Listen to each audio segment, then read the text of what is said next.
Hey. How you sipping? You hear that? Yeah, I get it. Yeah.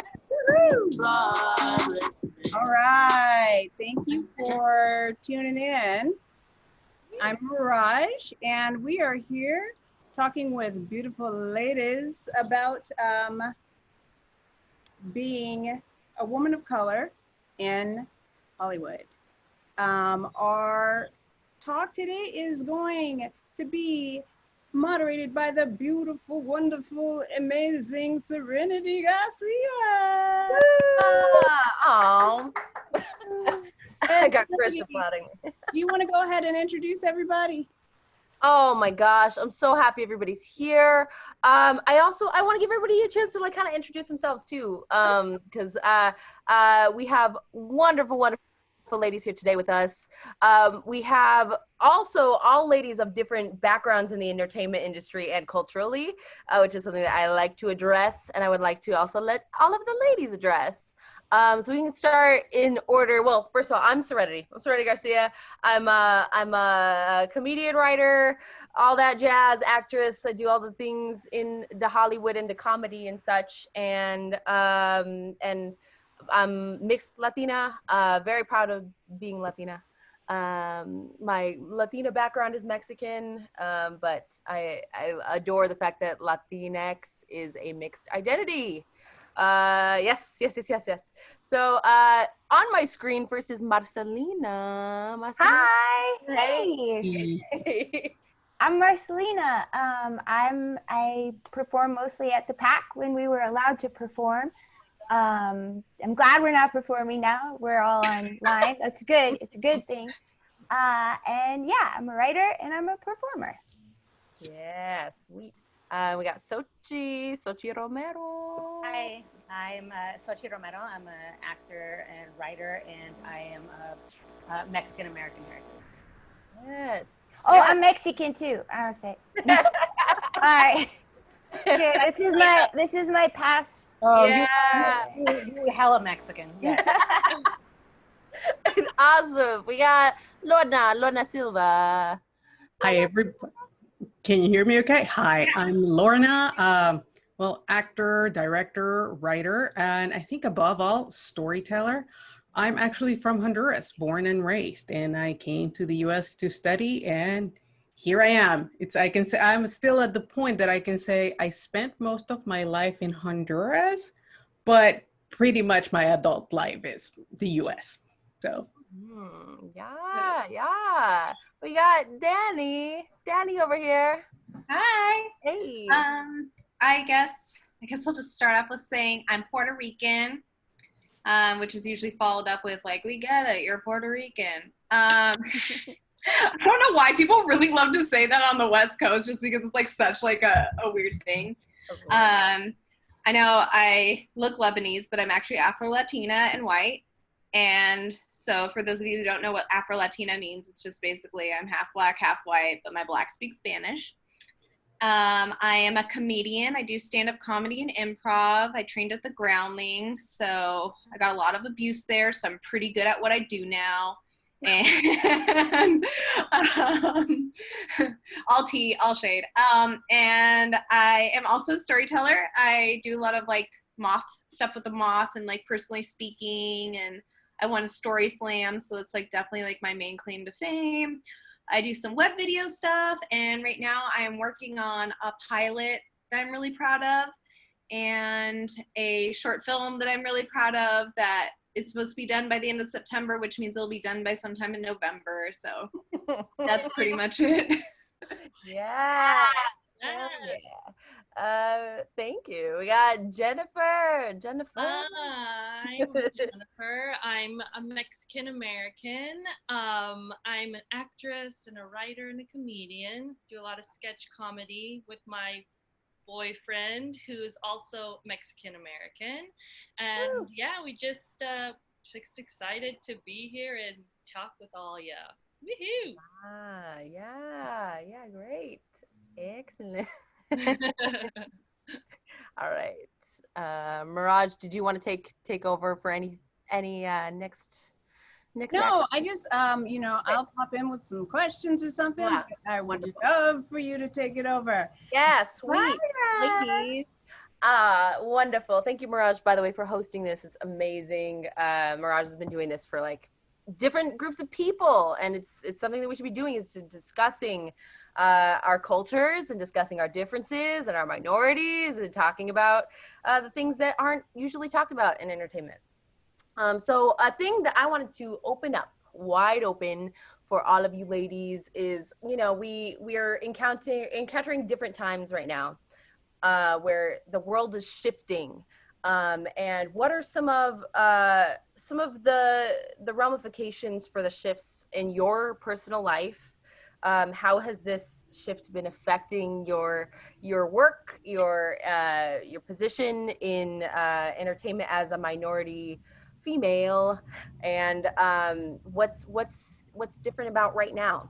And I would like to open that up to anybody who has a really any big thoughts about that, about what's going on. I do. Right. I think one of the big and I think we can all agree that we've heard this before. Whenever there's a word thrown out in terms of diversity, every white friend I know is like, yeah, this must be so good for you, because now they're just doing diverse roles. Like, we're never going to work again. You're never going to see a white person on TV ever again. And I'm like, I hope that would be amazing. I don't know what like inside track you have, but that is not my truth. So because we've heard this before and we've experienced this multiple times, especially now that like we've had a lot more time on our hands, I've decided to shift in terms of thinking of, instead of getting them to see us in other roles, how can we put ourselves in those positions of power and put the rest of us in those roles? How can we write? How can we produce? How can we show run? And how can we create these opportunities for ourselves? Because look, they're not going to give us a seat at the table. And honestly, I don't want to sit at that table. Like, that table pa fuera. So like now, yeah. Yeah. So now it's our turn to think bigger in terms of, let's create these opportunities, because like I don't want the devious maid. Like, Oh my God. like I've always thought that like if I am cast in a role as a Latina, then this character is now a Latina character. Like, that's inherent. So I don't need to see on TV where someone's house is painted like the inside of a piñata to know that that person is Latino. Like, I don't need Sofia Vergara to come on so that I know like she's spicy. Like, if this person comes on and their last name is Garcia, Hernandez, Chavira, Silva, like, boom, they are already inherent Latino, and I need to know this other portion of their life. Are they a banker? Are they a mom? Are they depressed? Are they like all these other multitudes of us? So like that's been my biggest shift, and like something I've always fought for, of like, if I am cast in this character is now Latino. Like that's a wrap. Yes, there's complexity in this. Marcelina, did you have something to say? Yeah. I'm so happy you said I don't have to see that your house is painted like the inside of piñata. That's like my number. Like, I guess we're in a Latin person's house now. They're colorful people. All my walls are white, because that, if I paint them, then I'm gonna have to pay the landlord when I move out. Rent. But what really hit me since the BLM movement has gone mainstream, thank goodness, is diversity programs are useless. Yep. They don't work. They're awful. The main thing I just want to say amen to that, and then I'll go back. Okay. Amen. Oh, thank you. Chime in anytime. I recently got on the Latinx TV list with my pilot. Oh my God, amazing, by the way. Thank you very much. Thank you. It's opened a lot of doors. I'm doing well during the pandemic, and I do feel guilty about that, because we all have Catholic guilt. You know, like, even if we're not Catholic, we're still feeling guilty. But the economic barriers I got on the Latinx TV list through the blacklist. But in order to be on the blacklist site, you have to pay $30 a month for them to host your script. Now, luckily, I want to be very clear. My mom helps me. I'm very lucky. I have a support system. It's not just, whenever I could pay that $30 a month because I know if I'm short on rent or if I can't pay 1 or 2 bills, I have somebody to help me. Most people don't. And we need to start working on ways to, whether it's finding grants or patrons, these billionaires that have all their money, something to take off that economic burden into the entrance to, classes, taking classes. We shouldn't fight over scraps. We are all human beings and we all deserve education and access. So that's the thing that I've noticed mostly since we've been inside. Yes. Yeah. Yeah. I totally agree with, like, there's this competitive aspect to tokenism that is just like pure erasure of the complexity of different cultures. And I think we've all encountered that in many different aspects in like the industry, like this is from every angle of every job. Like we take up what, a fifth, a fourth of America right now. 18%. Latinx people take up a huge chunk of this country, and yet all of these jobs are still, we're fighting for the little handouts. And it's I think touching on like what Xochitl was talking about before is like, what is the solution to this? Like, do we burn it all down and like start over? Yes. Yes. Right. So how are some ways? We're Latinas. We're fiery. We're gonna burn it down. That shit on fire. Spicy, right? Serenity spicy. Yeah. I have a song called Spicy. Oh my God, that guy right now is like, I knew it. I knew she would burn my house down. Yeah. I'm fulfilling every stereotype right now. It's on my list. That's great. So for some of our other ladies, what are some of those boxes that you've been put in the industry? Because they're everywhere. Yes, Jennifer.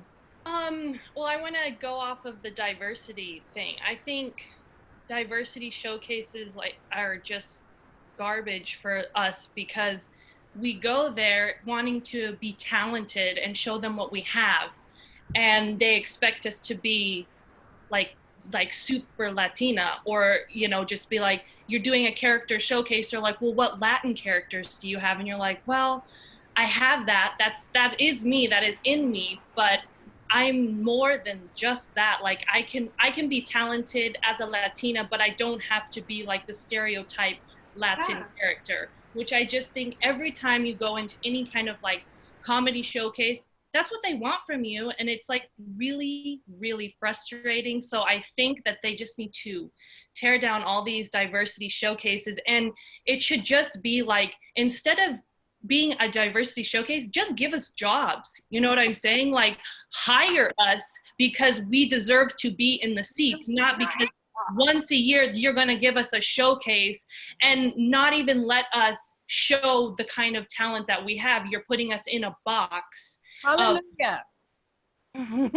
Yeah, I'm over it. I'm over catering to what they want. I'm over just like this kind of like stereotype of like, okay, what kind of like Xochitl was saying, like what kind of maid character do you have? Or do you have like the Latina who's like spicy? I'm like, no, I'm not gonna do it anymore. And like I said, give us jobs, give us opportunities, because most of the time, like you're watching shows nowadays and you're like, I can't see myself in any shows because there's no representation of us. And if there is, they cancel it. So it's like they need more of us in the room. Really. So that's what I was talking about. Sorry, Dani, go ahead. I was just gonna say one thing. It's so funny because I talked about this in another forum earlier today, just because I'm so popular, and It's an honor for you to even be here. I'm so popular. No, it was with my friend Nidia. She runs Black Tina, and so she had a bunch of Afro Puerto Ricans on, and she let my light bright ass on, and I was really grateful. Met a bunch of really interesting women. But I was thinking about the NHMC, the National Hispanic Media Coalition, they had a great showcase that I was a part of, and that opened up a bunch of doors for me. And the reason why I even went to that showcase is because I'm a stand-up comic, and I heard a comedian say, LA's a showcase city. They don't care about your pilot. They don't care about your web series. They don't care about shit. The only way you're going to get seen and get like legitimate rep is if you do a showcase. And that was like some of the best and like saddest advice I've ever gotten. But it was true, and it opened up a bunch of doors for me. And I have some managers that like care about me sometimes when they're not managing their other Latin clients and like pinning up against each other. I don't even care if they see this. And like They should be able to hear that. Like that's not a. It's just like they're really excited about you when they get you, and then like you give them a little bit of pushback, and then it's like all of a sudden it's like, oh, I'm gonna go over here with this girl or whatever. But I was just yes-anding that while also saying like, but it's kind of the only way to get a job. Yeah. And even when you do, things are going well, and because like you are a woman of color, you do get this imposter syndrome. And I feel like LA and Hollywood itself is all about energy. So it's like you're doing really, really well. Everyone, all of a sudden people are calling you. All of a sudden people are like, hey girly, hey lady. Whenever I hear that, I'm immediately like, what the fuck do you want? But like, hey girly girl. If you ever message me with, hey, girly girl, no, I'm immediately shading you and I fucking hate you. But I just know that. And I'm on to you. But it's like you get these high highs, and then like you feel bad about yourself, and it's like everyone knows. Like you could be feeling bad about yourself while you're taking a shit. You're like, man, a lot of this is happening. I'm not good enough for this. I had that moment yesterday when I was like, I'm on 2 panels tomorrow. Why do they want me? Like that's insane. Like that self-sabotage is awful. Yeah, maybe I like you, Dani. I think that both of what was just said was speaking to a topic that I wanted to touch on, which is that we are often, seen under this white male lens of what Latina is. So that is like the opportunities that we get are from the lens. So I also want to ask, have any of you, if you have not, that's a great thing to share. Have you encountered people who have actually been there repping for you and actually been there creating important roles or important jobs that you actually relate to? I'll open this up to anybody who has had that experience. Lorna, yes. I just want to offer like a different perspective, because I think of all of you, I'm way more active in the theater world than I have been in the film and TV. Just like you're saying, and I wanted to go back a little bit to your original question about, how this has affected our work. And this goes right into that. Because at the beginning of the stay-at-home orders, I was like, I can't think, I can't be creative. But then once Black Lives Matters, it's like, okay, we have a purpose. And my professional job is I'm still a translator and interpreter, and I work quite a bit on the community level with organizations that work with people with disabilities, intellectual and developmental disabilities, and also that work, with gang prevention in work like South Los Angeles type of thing. So let's say I have boots on the ground that are leaving the situation. So now for me, it's been more like, what are the types of stories that I want to tell that to reach directly to the community that nobody's talking to? Because unfortunately, sometimes when you go to, especially some community, like not industry showcases, but community showcases, there's still, those old stereotypes still endure. And that's something that breaks my heart, that the community is still perpetuating that. So now answering your question about where I feel like I feel supported and heard and creating, I just finished hosting another thing with a theater ensemble in Orange County called Breath of Fire Latina Theater Ensemble. And that's created by Latinas for Latinas, but now they're taking a much more intersectional approach. And but they're really going, after and really creating workshops, creating the space for Latinx people, all ages, women, they're gender non-binary, and everybody to come and share. So it's like, it's a different reading, whether it's poets, it's different short plays that are being done through Zoom. And even as this whole thing started, that theater started to get done through Zoom, and there was this whole discussion like, oh, is that really theater? It's like, well, you know, this is becoming a new medium and it's becoming its own language. And here in the US, this pandemic is here to stay. But even pandemics aside, we are in a new medium, and this is creating a whole different language of communicating. And so we're creating for that, and that's something that excites me and interests me. And so at least I can sit with a theater ensemble, local organization in Orange County, and also changing the narrative that comes out of Orange County, because all we hear, oh, it's Huntington Beach and the anti-maskers, and they have such huge diversity, and the working class people of color, we don't hear from them. So Yeah. breath of fire for me. Nice. Plug it all day, Lorna. Yeah. I'm gonna check it out. That's awesome. I think that's true, Lorna, to say, my background is in theater as well. And I think that exactly what you're saying in terms of portrayal, even like in terms of news, we get the people who have the privilege to go out and say like, I don't want a mask, I need my haircut.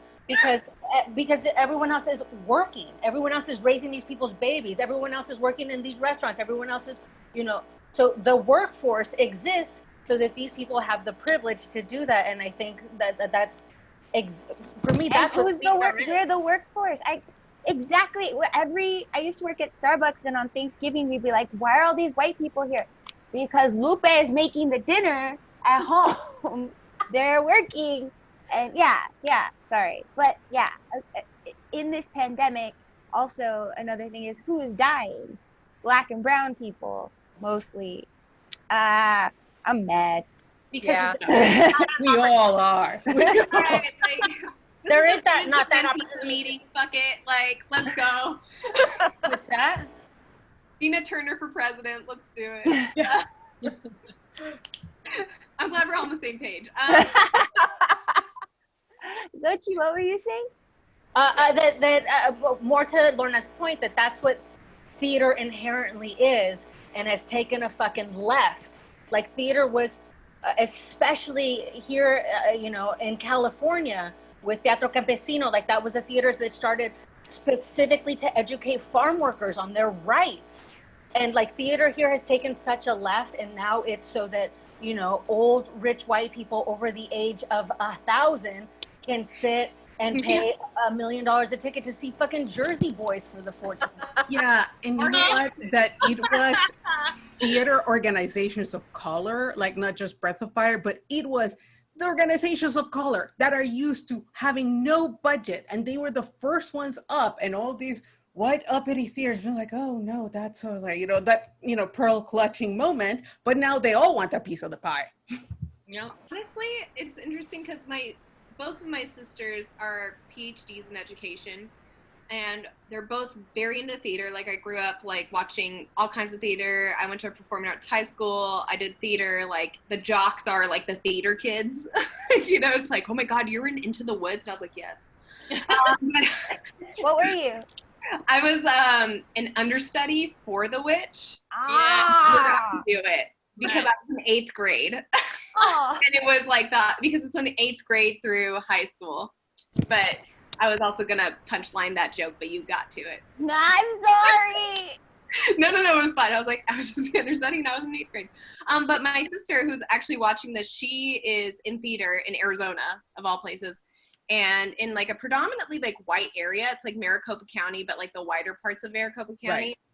It's called Surprise, Arizona. And I don't know when's the next time you're going to do another forum like this, or if you guys want to even connect with her, but my sister's super brilliant, has a lot to say about theater and like Latinos in theaters, and she's very inclusive, and she's very good at outreaching to the kids of color in the school, and that's who's predominantly in her theater classes, like the kids of color and like all different backgrounds. It's because she's doing that outreach. And I just wanted to say shout out to the theater people that outreach to the people of color. Shout out to both of you guys for that amazing work, and to my sister even, and I was just applauding that. Yeah, shout out to education. Love. Shout education and shout out to the educators that love educating. Yeah, right. Yeah. Right. Let's expand this. I think that's a huge display of some communities where we have found those groups that have been able to represent something important to our culture or us. And I think I would like to expand that and open up and ask, what are some other forms of community that you ladies have been able to find, or what are the struggles that you have had to find community, especially in Los Angeles? It's a really strange place to be. It's for many different reasons for everybody. So where have you found community? Where have you looked for it? Have you had challenges finding community? Anyone who feels comfortable opening up. Go ahead. Yeah. Is it? Okay. You did the first Okay. The first community that I found was at Second City. I mean, that's where I met Xochitl. And after I finished Second City, Xochitl and I stayed really close together. And I feel like even though there's a little stuff going on in Second City right now, I will say I met some really great people at Second City that I have built a community with, and from there just started my own kind of community of people that I feel lift me up, and we work well together. It's just, I feel like that's kind of, once you find your people, then you meet other people through them, and then it just kind of the community grows. So I feel like, I mean, I met Dani through the commercial that we did, and that was through Me Too.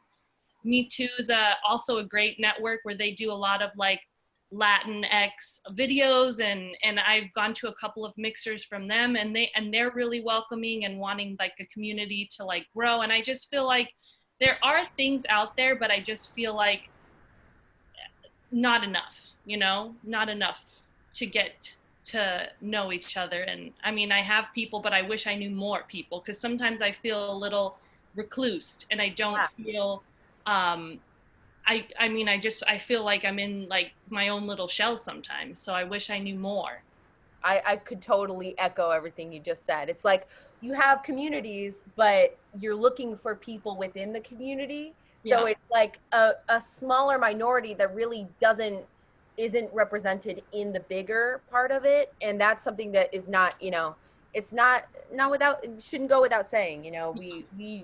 We do not really have many, in my experience in comedy at least, specifically women of color or BIPOC groups or organizations that try to specifically get everybody to help each other and collaborate. It's a really tough thing to do. Have you ladies found that in any other circumstances outside of improv comedy, etc.? Yes. I've found it. I've fortunately, my experience with other Latinas in comedy, specifically improv, has been when it comes to TV, film, and commercial, it's fucking crabs in a bucket. They're if I don't make it, nobody makes it. Yeah. I've been in so many commercial auditions where look, I hate to say this, but truth, I hate Spanish commercial auditions. Everyone in there is y'all are gonna fail, I'm gonna make it. And so many times they're do you want to do an improv of what we're going to say before we go on? I'm no, I do not want to do an improv of what we're going to say before we go on. And they're okay, but I'm going to say this, and then you should say something funny, and then I will get the laugh. And I'm not going to do that. Yeah. And then we get in there, and it's a fucking clusterfuck. And then I've had people in the room be I told her that I was going to say this funny, and she didn't do it. And I was what? And so it gets very it's me or it's no one. And I think that that's a thing amongst Latino community not in entertainment, but it's a cultural thing, which it's not hatred, it's machismo. It's because Latinx culture is dominated by this horrific toxic masculinity that makes women have internalized misogyny and buy into that weird Sorry. Yes, Yes. no, yes, agreed. Go ahead, Danny. I also like feel so what's interesting for me is because I grew up in LA, like kind of to go back, or I didn't grow up in LA. I grew up in San Diego, like around LA, and there's like no Afro Latinos here. So like I just basically identified as Black, and I found more community in the Black community just in general. Like I find the Black community to be the most supportive, especially Black women. Like you will never find a more supportive person than a Black woman.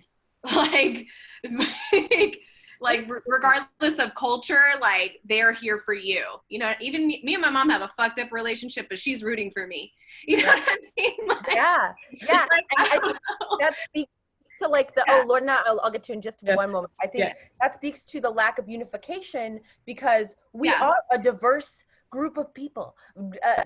Latinx is a huge umbrella, like enormous. I don't think America Ain't fucked around. Ain't fucked around. Right.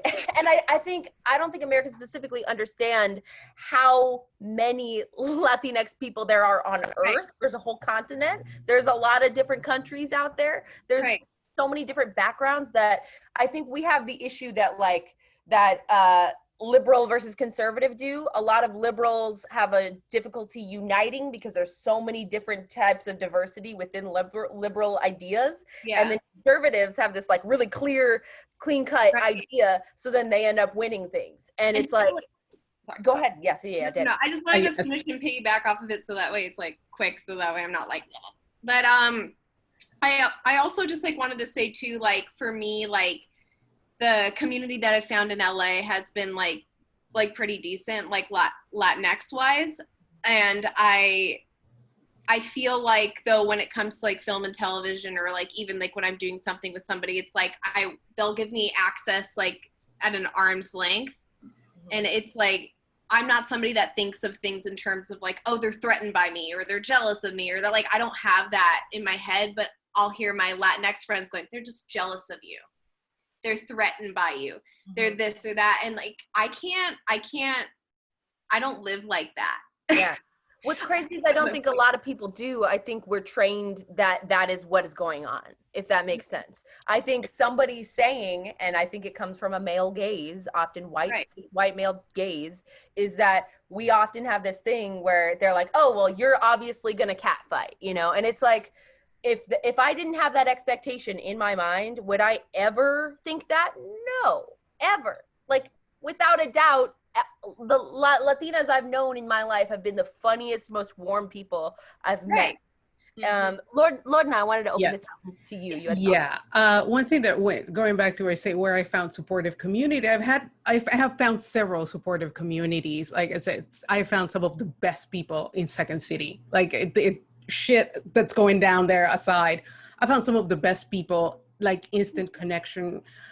I have to say, sometimes within the Latinx community has been a mixed bag for me, because as a Central American, I feel like I am constantly erased. Like my voice, like it doesn't count. Like I'm like, girl, like I've had Mexican man trying to tell me about the Central American experience. I of course put him in his place, but you know, going back to the supportive communities, one community that I want to give a shout out has been the Native American community, because I'm also part Native, you know, from my own country, Lenca, and I've been like exploring that identity.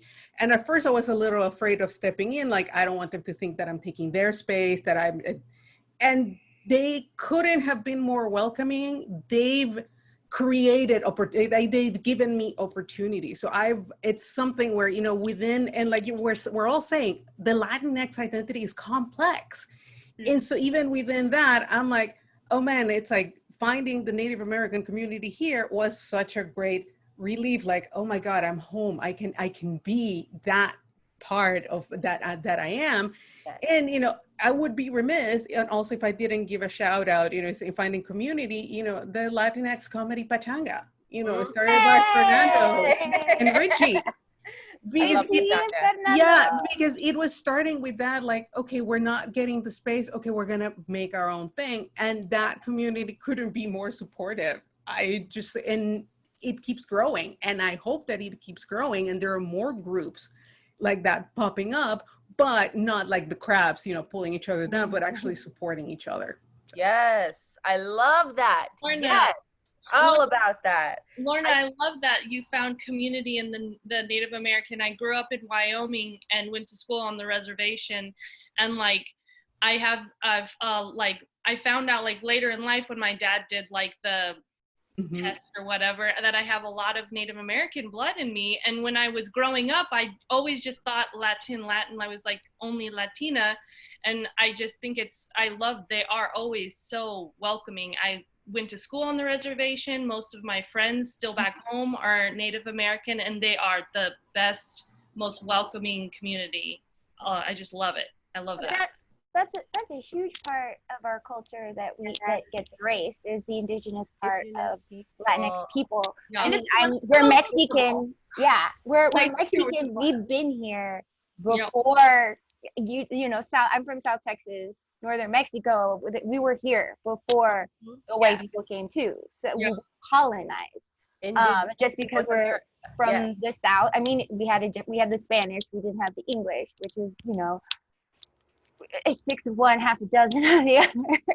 But yeah, we are indigenous as well, and in a different way. But we're here. We've been here. This is our home. Yeah, I'm not indigenous. Yes. Yes. Yes. I'm 2% Taino, and my mom's like, "Mira, 2%." But also with I'll talk about that later. Never mind. Anytime you want to speak up, you can. Well, in terms of, you know, being indigenous, I look at all of us, and we're all pretty light skinned. You were at the Danny, you were at a Afro Latinx Puerto Rican panel earlier today. And I just keep thinking, like, the uproar about Yalitza when she was on the cover of Mexican Vogue for Roma, and people are like, not all Mexicans look like that. Well, they should. Yeah.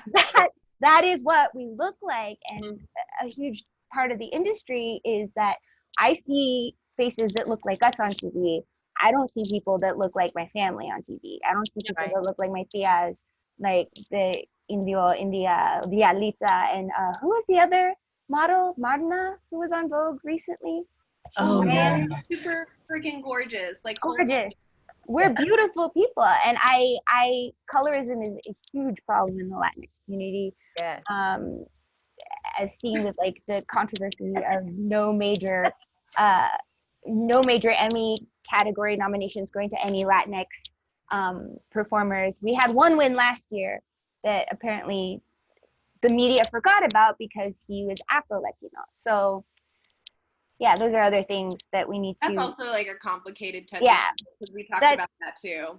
Like there's a lot of like erasure of like Afro-Latinidad, and like where like, and I feel weird saying we because like I'm obviously very ethnically ambiguous, and like it's not really like my lane, but I just don't know any other lane because anything else I'd be appropriating. So when I do go out for Latina, I feel like I'm appropriating like an indigenous stereotype, a Spanish stereotype.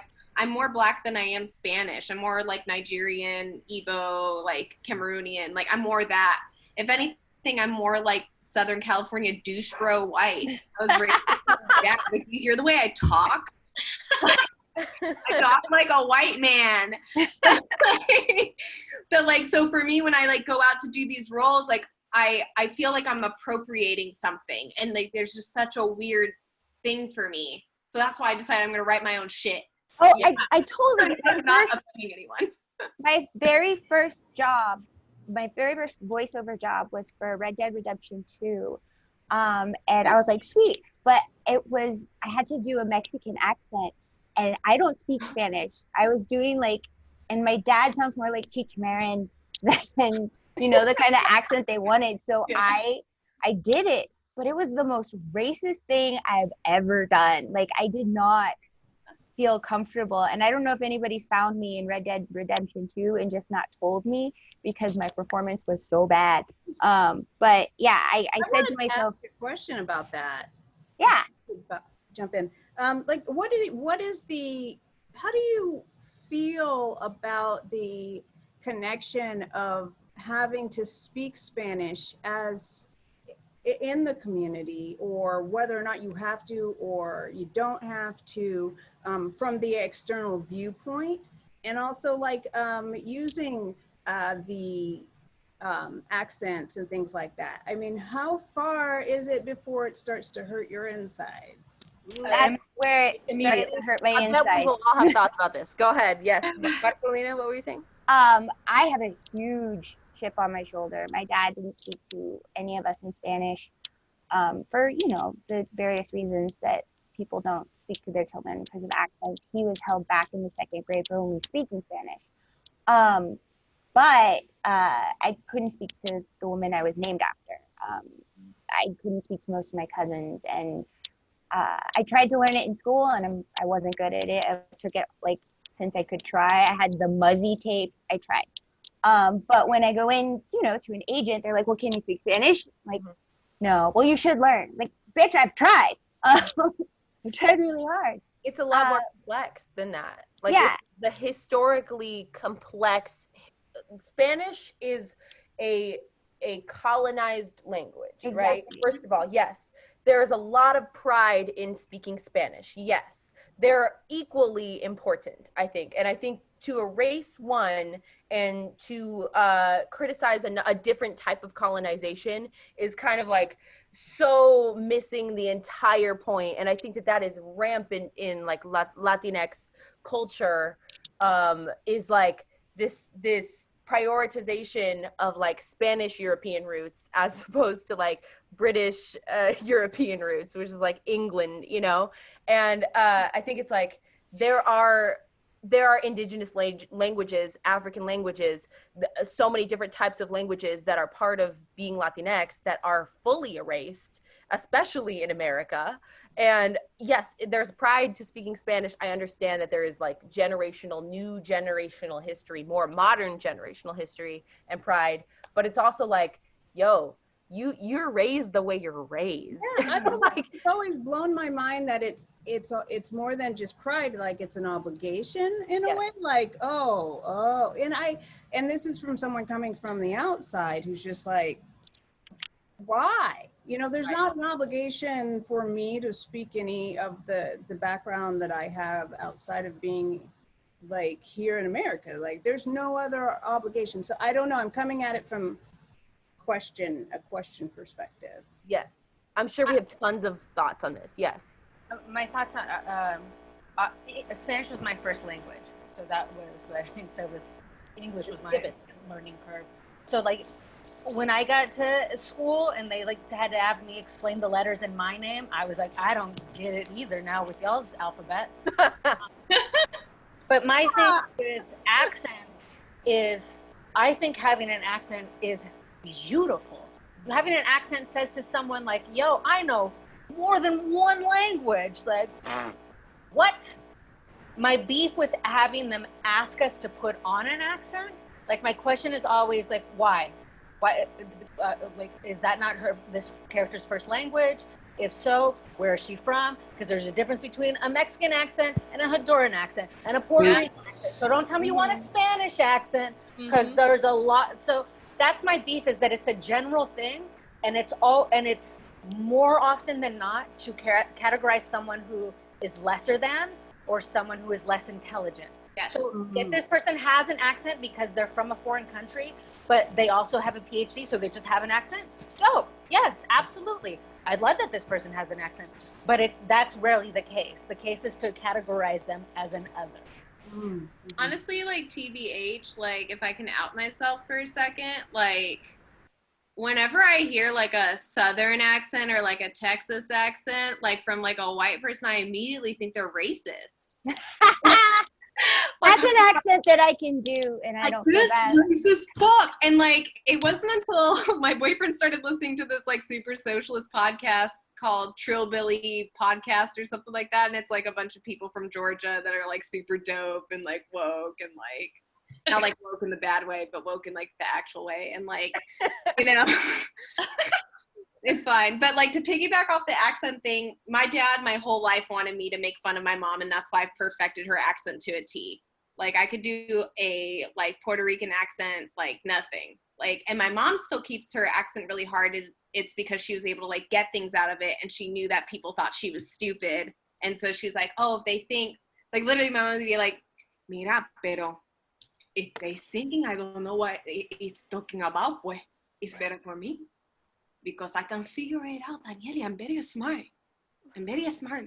Like, you know, and like I realized that like that was like a thing as a young child, like, oh, like people think my mom is fucking stupid, but this woman has a master's degree, graduated from high school, like one of like, you know, she's a Black girl, she graduated from high school when she was 15, like went to college, like has her master's degree, like this woman's insanely smart. And also doing Spanish accents at auditions, my accent is a Puerto Rican accent. And I've had other Latinos that I'm assuming are Mexican tell me, can you be less ghetto when you speak Spanish? Bro, no. No. No. You know, I want to touch on this because I think that this is a West Coast American perspective that we are speaking from, which is like, that's where Hollywood is, baby. That's why this, in my opinion, this is all historical. You can all break it down to like, where did this historically break us? And I think we are seeing this idea of like a Mexican stereotype from the LA perspective. And we think that that is all that exists from the LA perspective from the 90s. Yes. Yeah, the white LA perspective from the 90s. Exactly. Yes. Precisely. Exactly what I mean. It's the American white LA perspective from Hollywood brought to everybody else to see on television. So we're not seeing Caribbean people. We're not seeing people who are from Central America. We're not seeing South America. We're not seeing any of these very, very diverse, complex identities that are all Latino. And there's Latinx experiences that are so vastly different from another one. So it's like, it feels wrong to us because we are given something that is not anybody really. It's not, nobody's gonna walk in that room. You know, Danny may walk in a room and be like, oh, they're asking me to do a Mexican stereotype. Well, the Mexican person walking into the room is not going to feel any more welcome to that stereotype. They're still going to be like, I'm doing my people wrong. So right, like, what do you want me to do? You want me to go in there and be like, hey, can I get some hot Cheetos? Like, what? Like, what do you want? And you just booked, Danny. Hey, do you got Takis? Like, Yeah. Like it's like they expect you to like read their mind from their POV, but like it's not reversed. Like we have to educate and explain every little bit of our existence for somebody to say, oh, you're Latinx enough. Oh, you're this or that enough. There's colorism. People. Yeah, exactly. It's language and it's colorism. It's all sorts of categorization. How much of that do you think that you let people get away with? You know what I mean? Like when, How much what, sorry? how much of that do you think that you let people get away with, especially in the industry? Like, well, I mean, I know some people, you already pointing to yourself. I know what's gonna come out of that mouth. I'm just saying as you know what I mean? As a blanket, how much? And then I also wanted to ask, what do you think of accents from people from other cultures? Like doing an accent, a Spanish accent from another culture, like mostly in comedy or in improv. Do you mean within the Latino community or like someone who's not Latinx doing a Spanish? Someone who's not Latinx doing it. Oh. Oh. No. Robert Jr. I'm just joking. Yeah, I think So, like can we retire doing accents as a form of comedy is my question.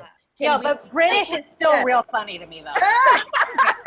And also, an accent isn't a character. An accent is not a character. You know what I mean? There's huge misunderstanding on like, oh, well, I've seen, this made up person might say, well, I've seen every comedian do accents. That must be what every comedian does. And I am saying this generation, at least, is not accepting that. I'm not accepting that. I'm also learning to speak up about when I'm not accepting things because I think I have not accepted things in my mind and I've still just shut up about it. And this this movement, at least socially, has at least given me the courage to be like, no, fuck that. Like, excuse me, I can say that we shouldn't be doing this, you This know? happens in improv a lot too. Like I've done Happens in improv so much. before. And like we had this teacher who was terrible, who I took part in making sure he got fired, and his name's Jay Lay, and he was fucking terrible and fucking racist and a fucking monster, and knew that me and Marcelina were friends, and then used me as like a pejorative like against something she was trying to do. You remember that? When he was like, are you gonna be like Danny and like do your Latina bullshit? It was like, I was like, what? I was in a class with him, and it's sad because he was actually I was in a class with him, and the men got up on stage and he said, this should never happen. I do not want to see this ever again. Women have so much problems in comedy. You need to be up there. But then I was also like, why are you telling me as a woman what to do? Anyway, the suggestion was burrito. And after it happened, the white dude was like, would it have been racist if I did a Mexican accent? And Jay turned to me and said, Marcelina, would it be racist? And I was like, I don't represent every Mexican. Oh, yeah. Also, don't And then ever I just- turn to me when the suggestion is burrito. Like, Yeah. oh, like don't even fucking look over here. Right. And after that, I stopped going to the groundlings. I didn't say anything because I did have good experiences with Jay Lay prior to the 2 instances that Danny and that I'm from the South and he's from the South, so we were bonding on that. But then you know, I couldn't face him. Danny, thank you. You faced him, and I really appreciate that. I really, really appreciate it. I couldn't. My mom out of a show. They kicked your mom out? Yeah, it was like a huge thing, and I was like sobbing about it. My other sister actually came to the show. My mom showed up late to one of my shows, and I've also always told Jay Lay that I'm half black, and like he just like always didn't believe me. And I think when he saw my mom, he just thought like maybe she was like a homeless woman or something, or I don't know. God. He just kind of treated her like shit. Because my mom has bag lady vibes, but she's just an artist. Like, she just doesn't care. Like, she's not looking. You know what I mean? But, like, she's like, all right, you know? And ain't nothing wrong with a bag lady. But she's like, you know what I mean? Like, I get, like, because of who he is, like, my mom came late to the show. They always let people in late, especially when it's dance class. Like, who gives a shit? And my mom had to sit outside, and my mom was sitting outside crying.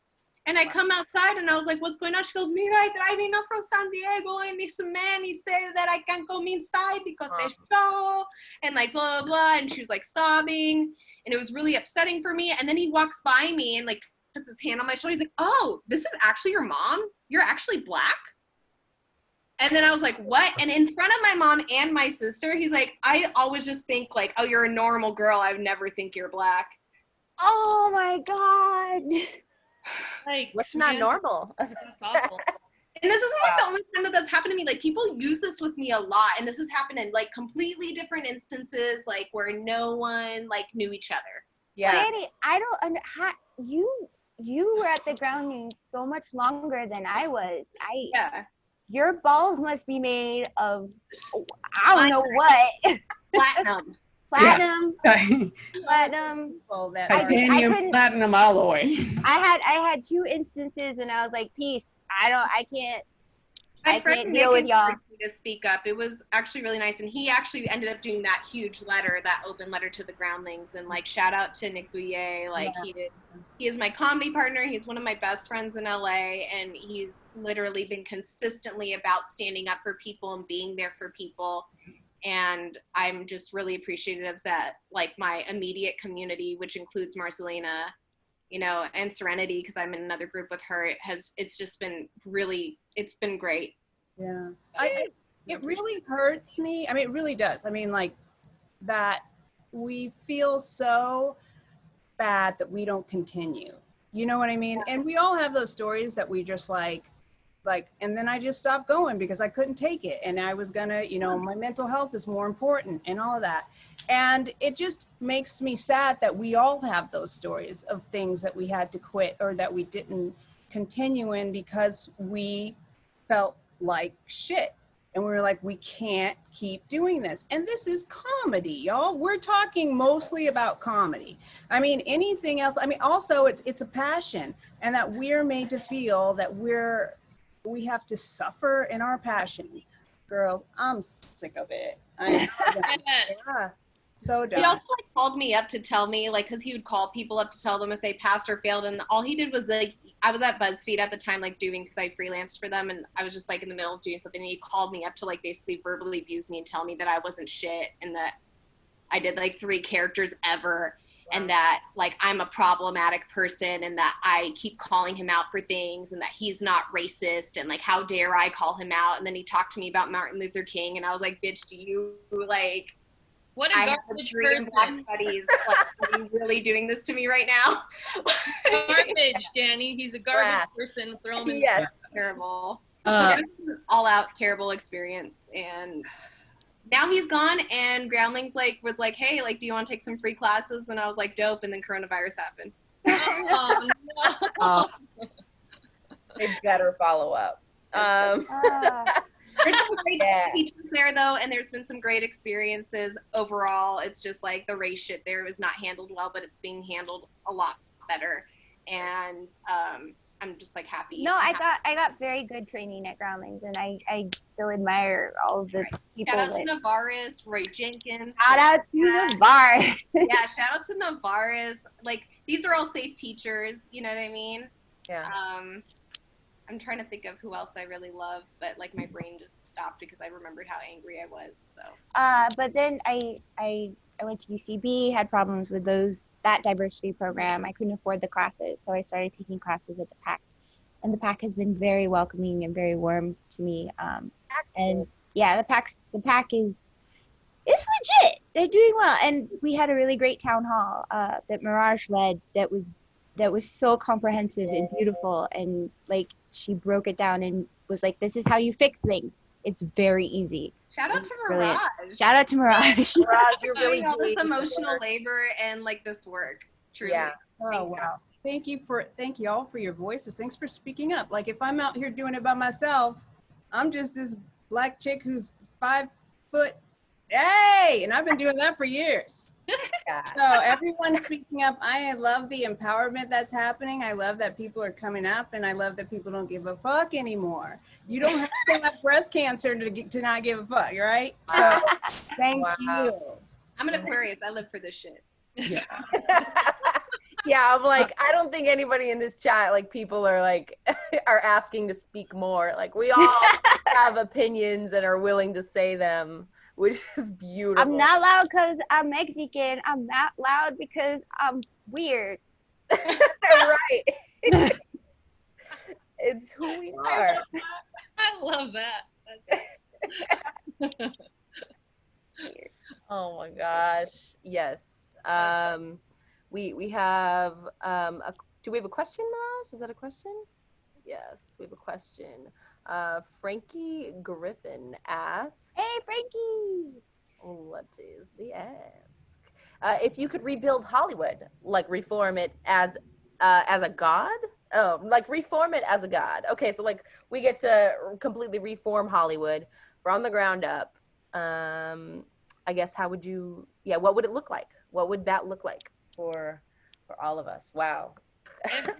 Everybody in the room would be a person of color, like not just like writers, producers, executive producers. Like, I'm sorry, I'm saying I'm tired of all these old white men running shit, man. Like, it's like sucky because like we're at the mercy of them, and I'm just like, we need more of us, every person in there like running shit, and like we need to just like burn it all down and make it again. Yes. Yeah. Yes. In addition to that, I would do away with the studio system as it is. It's such an antiquated system that was so like, we own you as actors, and here are the projects that you are allocated to, and like it's not much different than it was then. And if you want to get out of this project, you have to do this shitty movie with this shitty person. Exactly. Yeah, exactly. Yeah. And like to even get in, like to get in is impossible because like even the A-list people are doing this shitty thing so that they can do project they really want to do. So like, I think that entire system is to be abolished in general. Like I say, when we burn it down, like burn fucking all of it down. There's no reason that there's another Avatar movie coming out. There's no reason for that racist shit movie to come out. Man. No, white men wanted it. The whole thing is like, this is built on not just racism, but like classism that came from racism. Like the money that has funded these studios historically came from racist ideologies and people who are white men and people in power who already had money. And a lot of communities of color are completely underfunded, so it starts from there. It's just like, it's a domino effect that has been caused from racism, literally, like caused from racism. When you dig as deep as you possibly can to this issue, it's racism. Okay, wait, 2 questions. We got, Fernando, he says, check the PAC inclusivity board. I don't know if that's for me or for all of y'all. I do not know, but somebody check the PAC inclusivity board. I think that's just to like plug it. Yeah, there's a PAC inclusivity Facebook group. Love. I'm not part of that. That's awesome. You should, yeah. Come on over. It's fun. We have all the people I met for the PAC are such like darling, beautiful people. 2 questions. Favorite teacher, if any of you can recommend a favorite teacher, favorite scene partner, favorite scene, all those kind of things. So moments, people who stick out to you in the community. The complete opposite question of like, who can we roast and rip a new asshole? We already said Navarre. Yeah. At the ground and I love Roy Jenkins. Roy is great. Like, what a nice man. And like, also in terms of favorite scene partner, like, I like a lot of people. I could tell you who I hate, but like, I'm not trying to put somebody on blast. Do it. But like, I love doing improv with Marcelina. Yeah. I haven't done improv with you, Serenity, but I feel like I'd love it. Let's do it. And like, you're very story based. I like a good story based, like, I like somebody, like, if we're gonna do long form, I love clapbacks. Like, I love going back to something.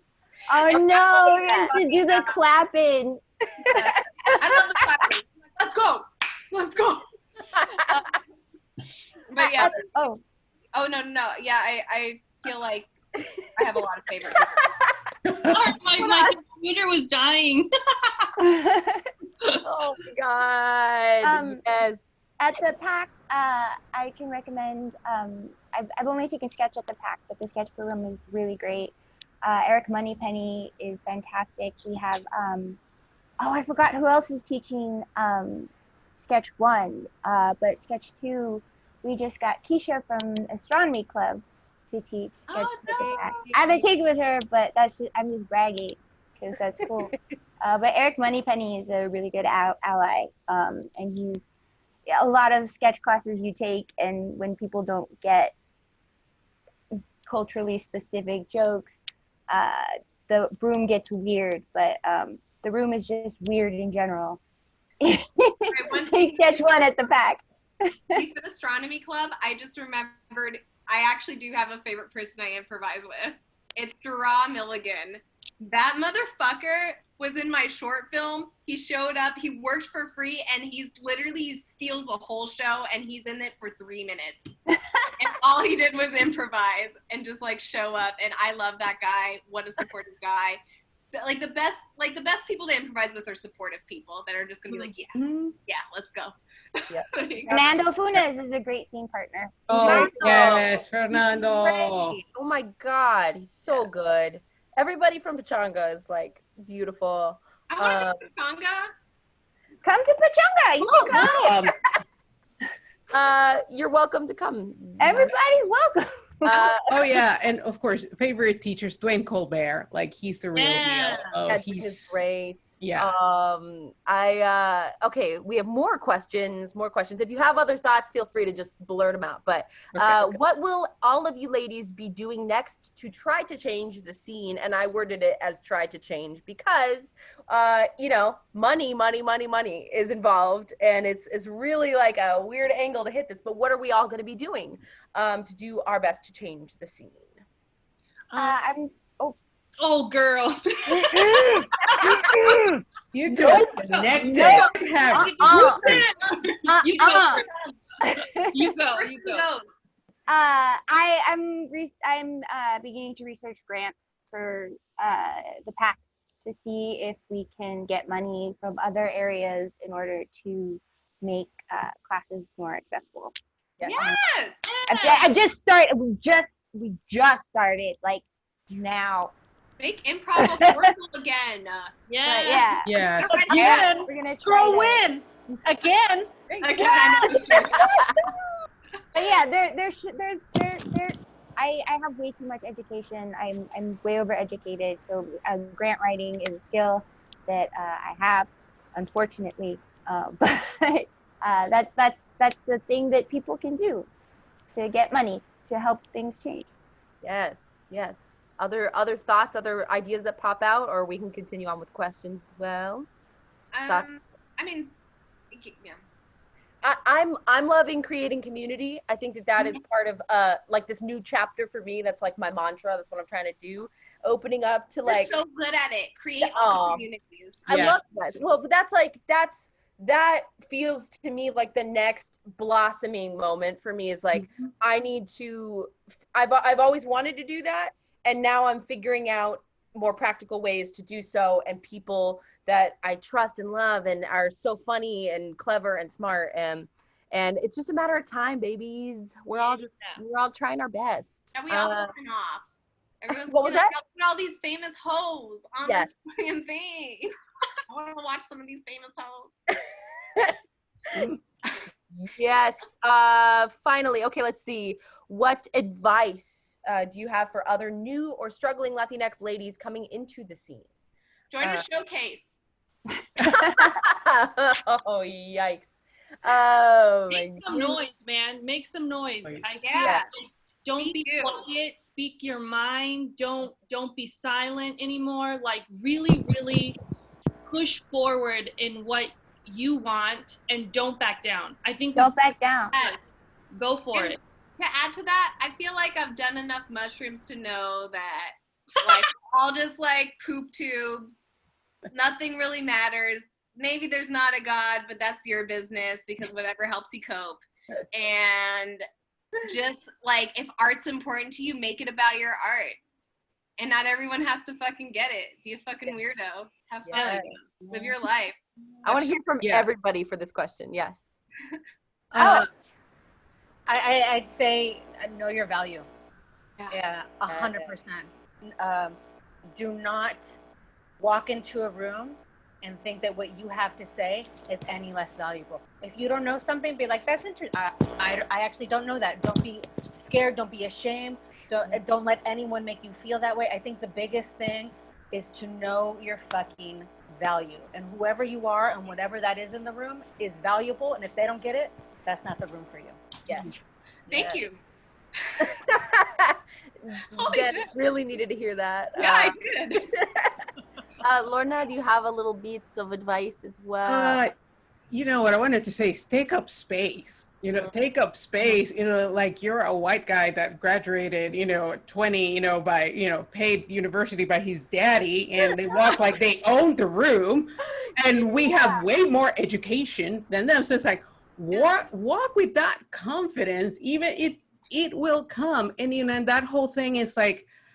Speaking to Dani, we were talking about this earlier, like, oh man, like I don't want to feel like I'm appropriating that I'm doing this, but that's get rid of the colonized attitude. It's like fucking take up space. By being who we are, we deserve to be at these tables. We've been working for this, and we have the skills, we have the knowledge, and if there's something we don't know, build community so you learn the things that you don't know, so you can complement each other. Because also part of an advice for somebody who's starting on this, sometimes we tend to isolate and we think that it's just us or that I have to do it all by myself. And there's some things that only we can do, but look at here, and there's a lot more women like us. So it's like, find your community. But my thing is, take up space. Like you're one of those 20-year-olds that know everything, and they don't.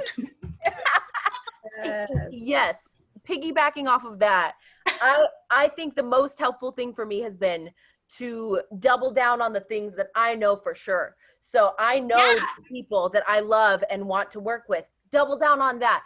Don't double down on the things that you're not so sure about or feel weird with you, because you might find out 5 or 10 years later why that felt weird to you. At least if you're like a wholehearted, beautiful person. Trust that intuition. Literally, Yeah. everything I'm building right now is for you guys. Yes. Like, no, and I mean that, like, literally. It's for these people that I'm connecting with. I will definitely connect with all of you. I mean, I definitely should have been connecting with you more, Jen. I just met you, so chill. You're great. I just met you, Lorna. I've been sort of connecting with Mirage here and there. We have a good time. Appreciate my fucking Beatles post. We're here. But yeah, Hold on, Dani, quick. I just, because it's something that I'm trying to do now. My name's pronounced Xochitl. Sochi? Sorry. I'm so sorry. It's Xochitl. Yeah, thanks. No, that's good. My name's pronounced Daniele, but I'm not willing to correct people, so I'm just like Danny. Come on, just Danny. But yeah, I want to create things for all of us. Yeah. Yes. Piggybacking on that, my advice is just make shit. Make whatever. You don't need permission to just go ahead and start writing and shooting. We all have a camera in our phone. Find the people who feed your soul, your friends, you know, or your grandma. Grandmas are hilarious. Your dog can be in your sketch. Just start making it. You don't need permission. And if one person says no, like, I didn't feel comfortable at the Groundlings, I went to UCB. I didn't feel comfortable at UCB, I went to the PAC. I found you don't have to stay in one place. You can explore, you can figure out, find your people and make shit.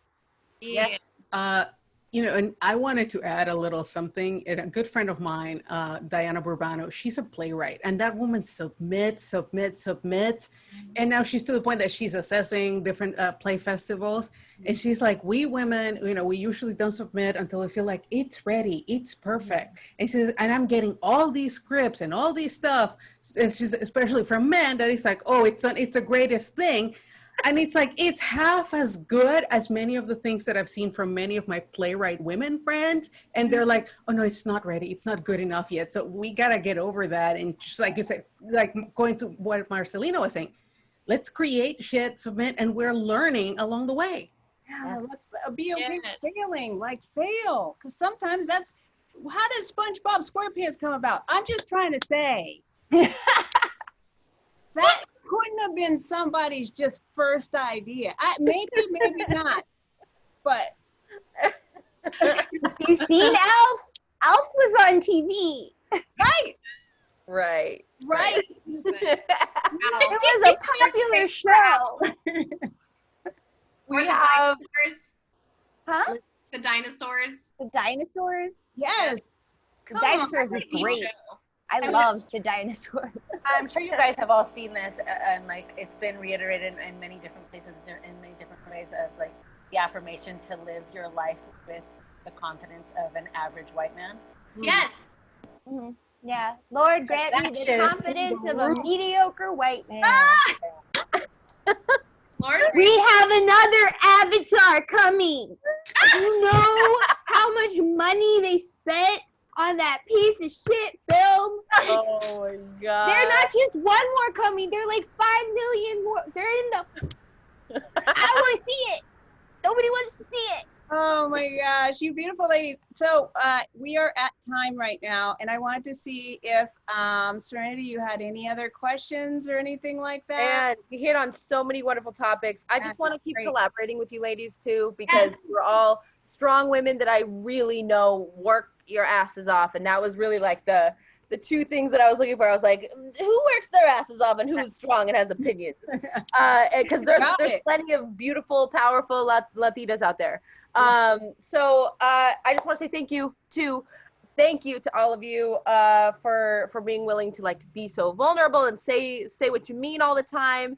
For people also who are watching this, for people who are like, oh, these ladies are so outspoken, like that's just who they are. Sometimes it's difficult to do as well. It's not always easy to say what you think you should be said, but I think it just comes from like hearing so much bullshit, encountering so much bullshit, and then eventually being like, you know what, I'm done with this, and then it comes out. So thank you all for being here. Yeah.